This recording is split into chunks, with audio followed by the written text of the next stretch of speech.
రక్షింపబడడం అనేది చాలా కష్టంతో కూడుకున్నటువంటి పని. కాబట్టి ఒక ఆత్మ రక్షింపబడుతుంది అంటే వారిపైన అనేకమైనటువంటి ఆలోచన ఉంటుంది దేవునికి. ఆయనకు అనేకమైనటువంటి ప్రణాళిక ఉంటుంది ప్రతి ఒక్క మానవుని పైన. కాబట్టి బాప్తిస్మం తీసుకున్నటువంటి వారము ఇంకా కొంచెం బాప్తిస్మం అంటే ఏంటిది, బాప్తిస్మం యొక్క ప్రాముఖ్యత ఏంటి, బాప్తిస్మం తీసుకున్న తర్వాత మనం ఏ విధంగా జీవించాలి అనేటువంటి ఒక ఆలోచనను మనం ఈరోజు కొద్ది నిమిషంలో ధ్యానిద్దాం. అసలు బాప్తిస్మం అంటే ఏంటి అంటే, బాప్టిజో అనేటువంటి ఒక గ్రీకు పదం నుంచి ఇది తర్జుమా చేయబడినటువంటిది. బాప్టిజో అనేటువంటి పదానికి అర్థం ఏంటి అంటే పాతి పెట్టడము లేదా సమాధి చేయడము. అంటే మనం బాప్తిస్మం తీసుకుంటున్నాము అంటే అర్థం ఏంటి అంటే మన యొక్క పాత జీవితాన్ని మనం ఏం చేస్తున్నాము, పాతి పెడుతున్నాము, సమాధి చేస్తున్నాము.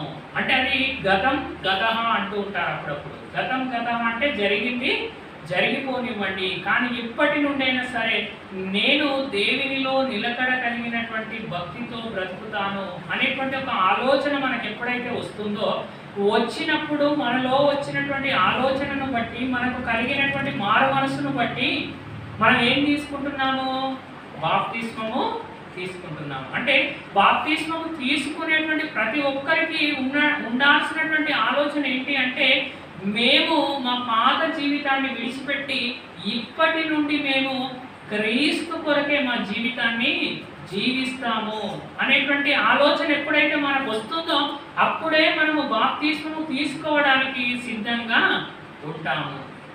ఇన్ని రోజులు అనేక మంది ఎందుకు తీసుకోలేదంటే అలాంటి మనస్సు ఇంకా వారికి రాలేదు, ఆలోచించుకున్నారు.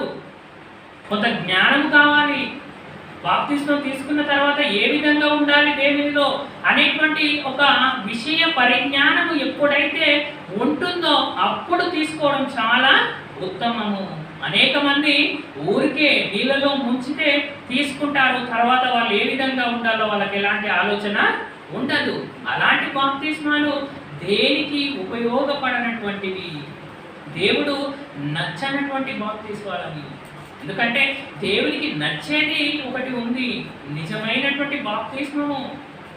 నీవు బాప్తిస్మం తీసుకున్నావంటే నీకు దేవుని పట్ల అనేకమైనటువంటి ఆలోచన కలిగి ఉండాలి, దేవుడు అంటే అర్థం కావాలి, దేవుడు ఏం చేశాడు మన నిమిత్తము, ఆయన కుమారుని ఎందుకు పంపించాడు, ఆయన కుమారుని రక్తం ద్వారా మనకి ఏ విధంగా రక్షణ వచ్చింది అనేటువంటి ఈ విషయాలన్నింటిపైన మనకు ఎప్పుడైతే అవగాహన ఉంటుందో, ఎప్పుడైతే ఆలోచన కలిగి ఉంటుందో అప్పుడు బాప్తిస్మం తీసుకోవడం చాలా ప్రాముఖ్యమైనది.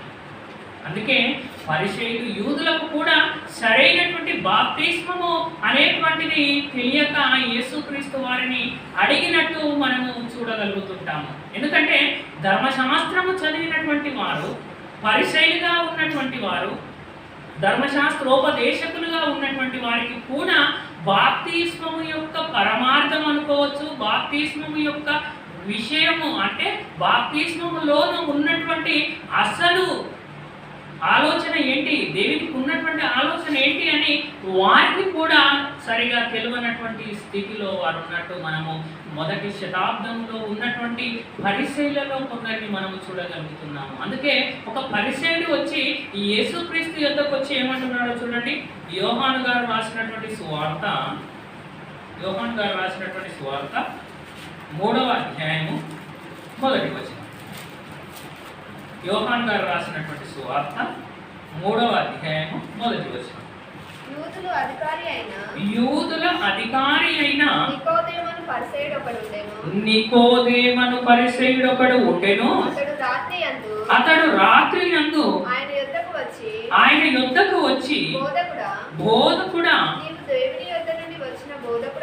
నీవు దేవుని యొద్ద నుండి వచ్చిన బోధకుడవని మేమెరుగుదుము. దేవుడు అతనికి తోడై ఉంటేనే గాని నీవు చేయుచున్నటువంటి సూచక క్రియలను ఎవడును చేయలేడని క్రీస్తుతో చెప్పెను. అయితే ఒక యూదుల అధికారి అయినటువంటి నికోదేము ముసలితనంలో ఉన్నటువంటి వాడు, వృద్ధాప్యంలో ఉంటున్నటువంటి వాడు, అధికారిగా ఉంటున్నటువంటి వాడు. ఒక పరిసయ్యుడైనటువంటి నికోదేము ఇప్పుడు ఎవరి యొద్దకు వస్తున్నాడు? యేసుక్రీస్తు యొద్దకు వస్తున్నాడు. యేసుక్రీస్తు యొద్దకు వచ్చి ఏమంటున్నాడంటే, అయ్యా నీవు నిజంగా దేవుని కుమారుడవని మాకు తెలుసు, ఎందుకంటే దేవుడు మీకు తోడై ఉంటేనే తప్ప ఇన్ని సూచక క్రియలు నీవు చేయవని మాకు అర్థమవుతుంది. అంటే యేసుక్రీస్తు చేస్తున్నటువంటి సూచక క్రియలను చూస్తున్నారు, యేసుక్రీస్తు చేస్తున్నటువంటి మహత్కార్యాలను చూస్తున్నారు, యేసుక్రీస్తు వారు చేస్తున్నటువంటి అనేకమైనటువంటి స్వస్థతలను వాళ్ళు కల్లారా రోజు చూస్తున్నారు. చూసి వాళ్ళకి అర్థమైంది ఏంటి అంటే, యేసుక్రీస్తు అంటే ఎవరు అనుకుంటున్నారు అంటే, తండ్రి పంపించిన అతనే ఇతను అనేటువంటి ఒక ఆలోచన వారికి వచ్చింది. ఎందుకంటే తండ్రి బయలుపరిస్తేనే కానీ, నీవు దేవుడు అతనికి తోడై ఉంటేనే కానీ నీవు చేయుచున్న సూచక క్రియలను ఎవడునూ చేయలేడని క్రీస్తుతో చెప్పాను. అంటే నీకు దేవుడు తోడై ఉన్నాడు కాబట్టి నువ్వు ఇన్ని సూచక క్రియలు చేస్తున్నావు అని చెప్తున్నాడు. చెప్తూ మరలా ఏమడుగుతున్నాడో చూడండి. అందుకు యేసు అతనితో, ఒకడు క్రొత్తగా జన్మించితేనే గాని అతడు దేవుని రాజ్యమును చూడలేడని నీతో నిశ్చయముగా చెప్పుచున్నాను నేను. ఆయనేమో యేసుక్రీస్తును పొగుడుతున్నాడు, కానీ యేసుక్రీస్తు ఏమంటున్నాడు? ఒకడు క్రొత్తగా జన్మించితేనే తప్ప ఎక్కడికి చేరాడట? ఆయన రాజ్యంలోనికి చేరాడు. క్రొత్తగా జన్మించడం అంటే ఏంటిది మరి? అసలు క్రొత్తగా జన్మించడం అనే పదము వారికి అంతవరకు అర్థం కాలేదు. పరిసయ్యుడైనటువంటి వాడు, అధికారిగా ఉన్నటువంటి వాడు, వృద్ధాప్యంలో ఉన్నటువంటి వాడు. వృద్ధాప్యంలో ఉన్నవాడని ఎందుకు అంటున్నాడు అంటే, వృద్ధాప్యంలో ఉన్న వారికి అనేకమైనటువంటి అనుభవాలు ఉంటాయి. యవనస్తులతో పోల్చుకుంటే వృద్ధాప్యంలో ఉన్నటువంటి వారికి అనేకమైనటువంటి అనుభవాలు ఉంటాయి. వారి అనుభవాలతో పాటు వాళ్ళు ఎన్నో చూసి ఉంటారు వాళ్ళ జీవితాల్లో. వాళ్ళ అనుభవాలతో పాటు వాళ్ళు ఏం చెప్తారంటే, మా జీవితంలో మేము ఇన్ని అనుభవించాం కాబట్టి నువ్వన్నా మంచి దారిలో ఉండు అని వారు ఏం చేస్తారంటే, వాళ్ళ అనుభవాలతో పాటు వాళ్ళ అనుభవంలో వారు అనుభవించినటువంటి స్థితిగతులను బట్టి మనకు కొన్ని హెచ్చరిక మాటలు చెప్తూ ఉంటారు. ఇలా చేస్తే మంచిగా ఉంటుంది, అలా చేయకూడదు, మేము చేసే ఆగమైపోయినాము, మేము చేసే మా జీవితాలను నాశనం చేసుకున్నాము అని వృద్ధాప్యంలో ఉంటున్నటువంటి వారు, అనుభవ అజ్ఞులు, అనుభవం కలిగినటువంటి వారు ఏం చెప్తారు అంటే, మేము పొందనటువంటి మీరైనా పొందాలి అని చెప్తారు. అంటే ఈయన వృద్ధాప్యంలోనికి వచ్చాడు, ఎంతో అనుభవం ఉన్నది, అధికారిగా ఉన్నాడు, అంటే అంతో ఇంతో చదివి ఉంటాడు, జ్ఞానం ఎరిగి ఉంటాడు, ధర్మశాస్త్రం తెలుసుకున్నాడు. ఇన్ని తెలిసినా కూడా అతనికి ఏం తెలియదట? క్రొత్తగా జన్మించడం ఏంటిదో తెలియదట. క్రొత్తగా జన్మించితేనే కానీ అతడు దేవుని రాజ్యము చూడలేడని నీతో నిశ్చయముగా చెప్పుచున్నాను నేను. అందుకు నికోదేము, ముసలివాడైన మనుషుడు ఎలాగూ జన్మింపగలడు? రెండవ మారు తల్లి గర్భమందు ప్రవేశించి జన్మించగలడా అని ఆయన అడగగా, ఈయనేమంటున్నాడు? క్రొత్తగా జన్మించడం అంటే అర్థం ఏంటి అనుకున్నాడు? మళ్ళా తల్లి గర్భంలోనికి నేను పోయి మరలా ఎలా భూమి మీదకి వస్తాను? ముసలితనంలో ఉన్నటువంటి నేను కానీ, ముసలితనంలో ఉన్నటువంటి వారు ఇంకా అనేక మంది ఒకవేళ క్రొత్తగా జన్మించాలనుకుంటే మరలా వాళ్ళు వాళ్ళ తల్లి గర్భంలోనికి వెళ్ళి మరలా భూమి మీదకి రావాలా? క్రొత్తగా జన్మించడం అంటే ఏంటి అనేటువంటి ఒక ఆలోచనను, ఒక ప్రశ్నను యేసుక్రీస్తు వారికి వేస్తున్నాడు. అప్పుడు యేసుక్రీస్తు వారు ఏమంటున్నారో చూడండి. యేసు ఇట్లనెను, ఒకడు నీటి మూలముగాను ఆత్మ మూలముగాను జన్మించితేనే కానీ దేవుని రాజ్యములో ప్రవేశింపలేడని నీతో నిశ్చయముగా చెప్పుచున్నానెను. యేసుక్రీస్తు అన్నాడు, క్రొత్తగా జన్మించడం అంటే ఏమనుకుంటున్నావు? ఒకడు నీటి మూలముగాను ఆత్మ మూలముగాను జన్మించితేనే తప్ప దేవుని రాజ్యములో ప్రవేశింపడు. అంటే నీటి మూలముగా జన్మించాలి, ఆత్మ మూలంగా జన్మించాలి. నీటి మూలముగా జన్మించడం అంటే బాప్తిస్మము తీసుకోవడం. అది ఎంతలో అయిపోతున్న పని? 1 నిమిషంలో అయిపోతుంది. ఇలా ముంచి అలా పైకి తీస్తారు. అది ఒక క్షణంలో అయిపోయేటువంటి పని. నీటిలో మునగడం అనేది, నీటిలో బాప్తిస్మము తీసుకొనడం అనేది ఒక క్షణంలో అయిపోయేటువంటిది.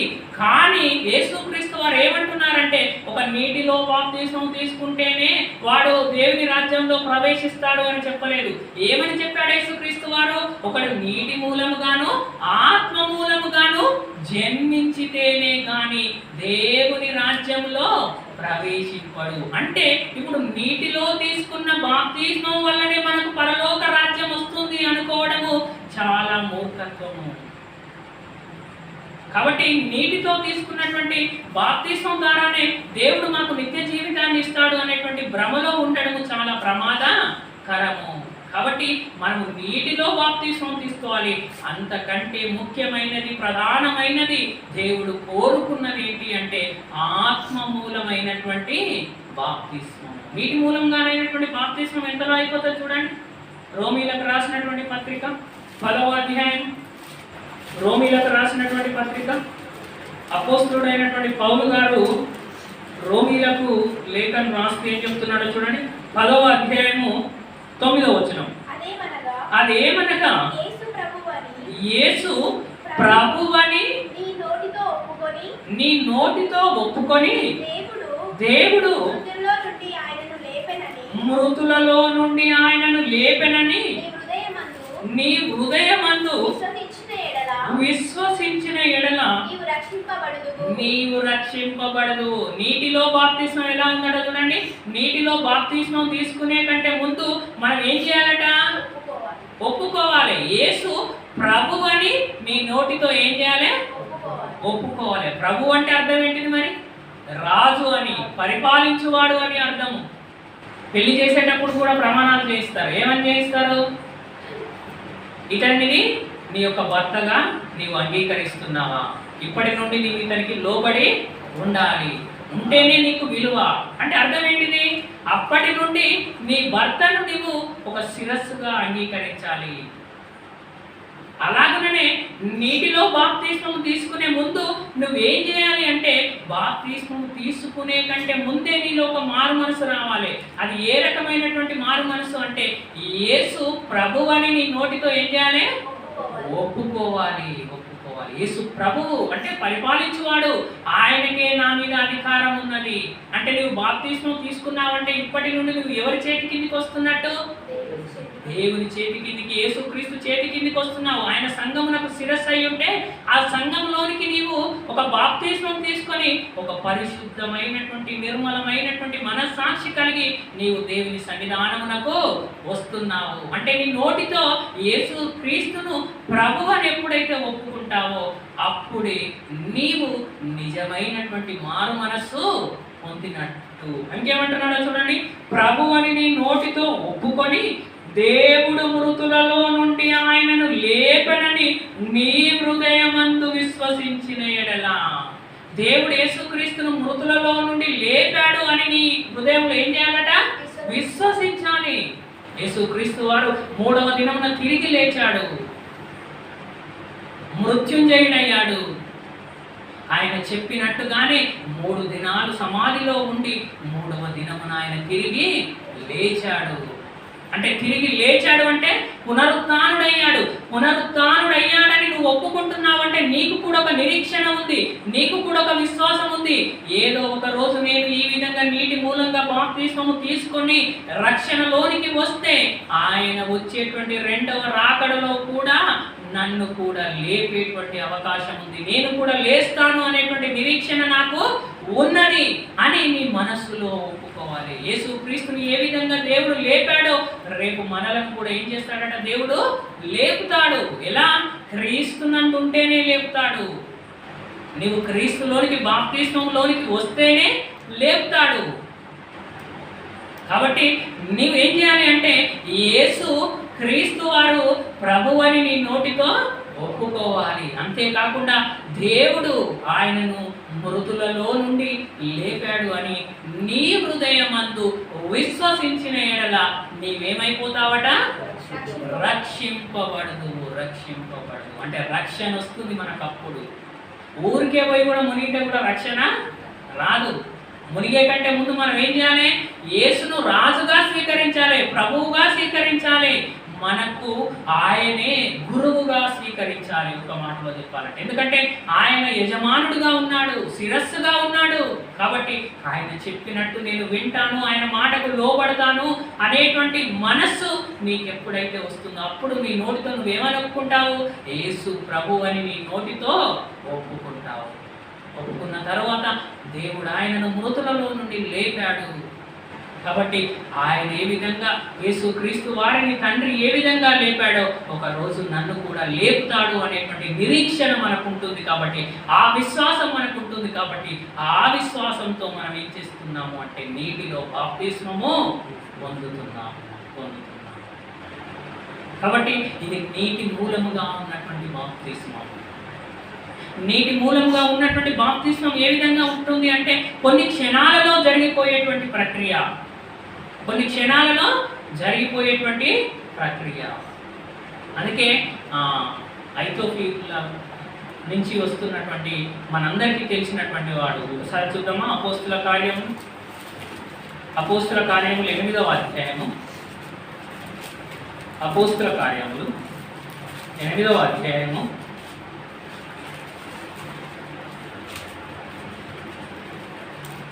26వ వచనం. ప్రభువు దూత నీవు లేచి దక్షిణముగా వెళ్ళి యెరూషలేము నుండి గాజాకు పోవు అరణ్య మార్గమున కలుసుకోమని ఫిలిప్పుతో చెప్పగా అతడు లేచి వెళ్ళెను. అప్పుడు ఐథోపియా రాణి అయిన కందాకే క్రింద మంత్రి అయి ఆమె యొక్క ధనాగారం అంతటి మీదనున్న ఐథియోపియుడైన నపుంసకుడు ఆరాధించుటకు యెరూషలేమునకు వచ్చి ఉండెను. ఐథియోపియా నుండి ఎక్కడికి వస్తున్నాడట? యెరూషలేమునకు వచ్చాడట దేవుని ఆరాధించుటకు. ఐథియోపియా ఎక్కడ ఉంది?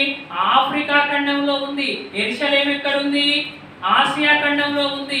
అంటే దేవుని మీద ఆసక్తి కలిగినటువంటి నపుంసకుడు ఇప్పుడు ఖండాంతరాలు దాటి యెరూషలేము యొక్క దేవాలయమునకు వచ్చినట్టు మనం ఇక్కడ చూస్తున్నాము.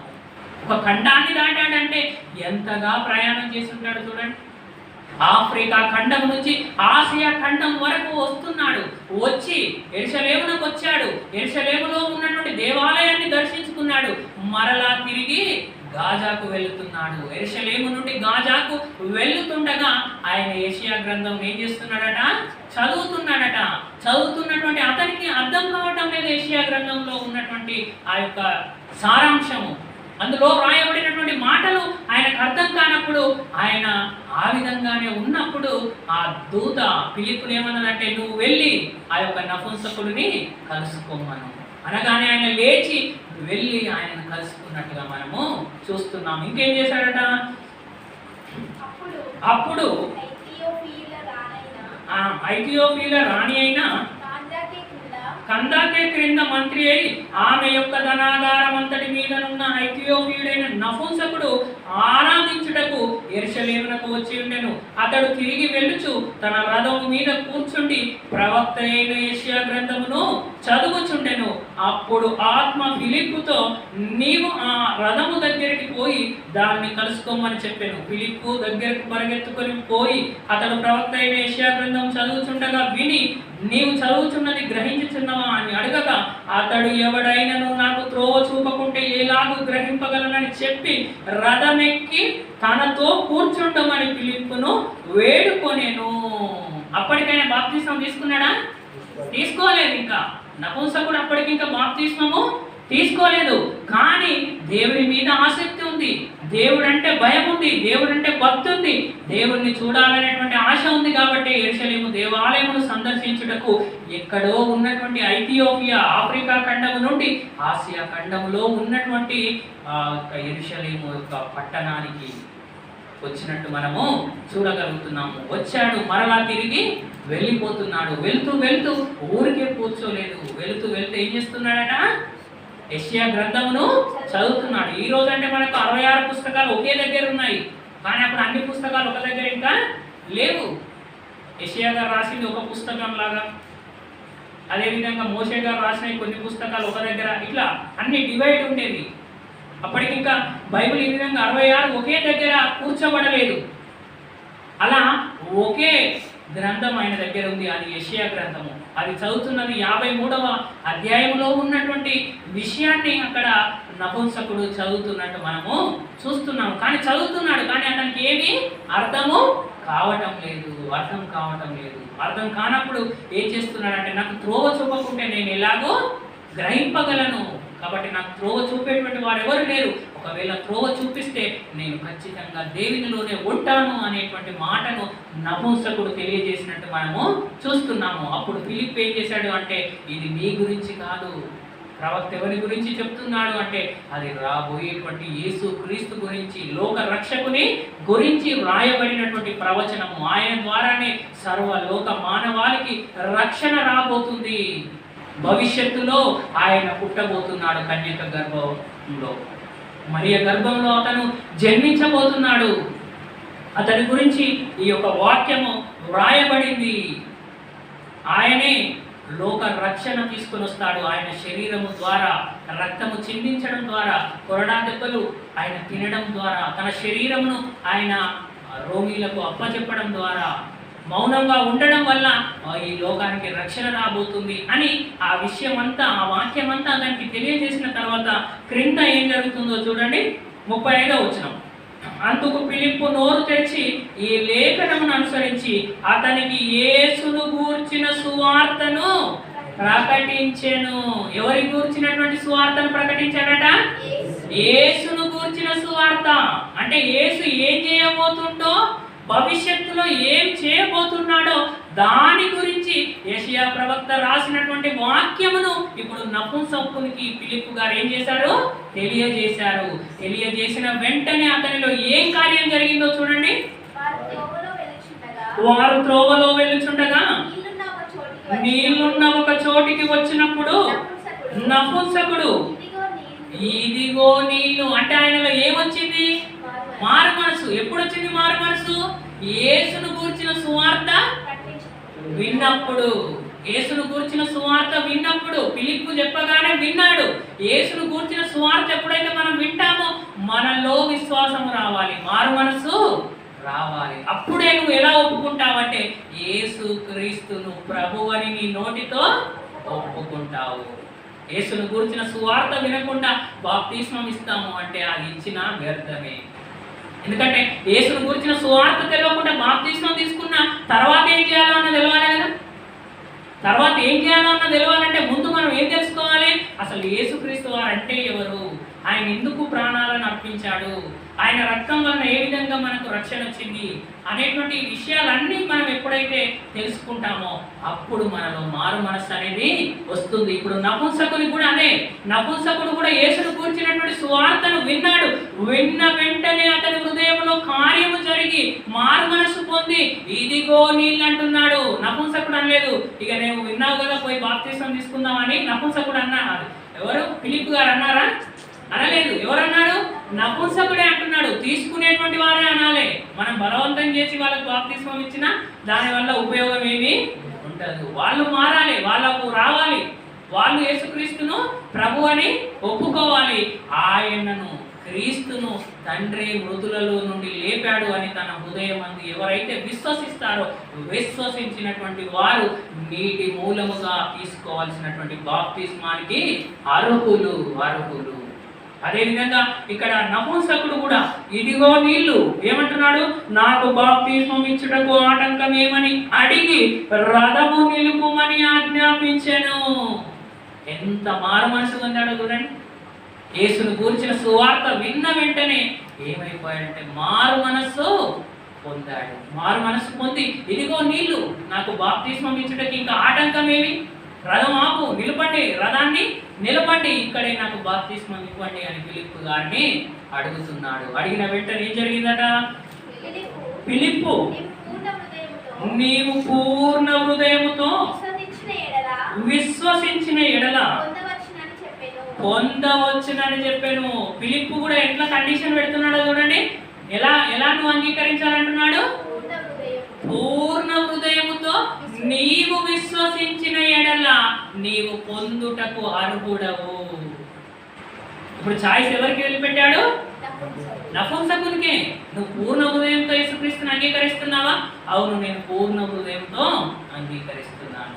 ఏది జరిగినా కూడా ఆయన మార్గం నుండి తొలగిపోకుండా నా జీవితాంతము వరకు, నేను చనిపోయేంత వరకు ఒకసారి బాప్తిస్మం తీసుకున్నాను అంటే యేసుక్రీస్తే నాకు శిరస్సు, ఆయన క్రింద నేను అంటి పెట్టుకొని ఉంటాను అనేటువంటి మాటను మనము ఇస్తున్నట్టు. అందుకే ఫిలిప్పు గారు ఏమంటున్నారు అంటే, నీవు నిజంగా నపుంసకుడా, నిజంగా నీవు నీ పూర్ణ హృదయముతో యేసుక్రీస్తును అంగీకరిస్తున్నావా, విశ్వసిస్తున్నావా అన్నప్పుడు ఆయన ఏమంటున్నాడట?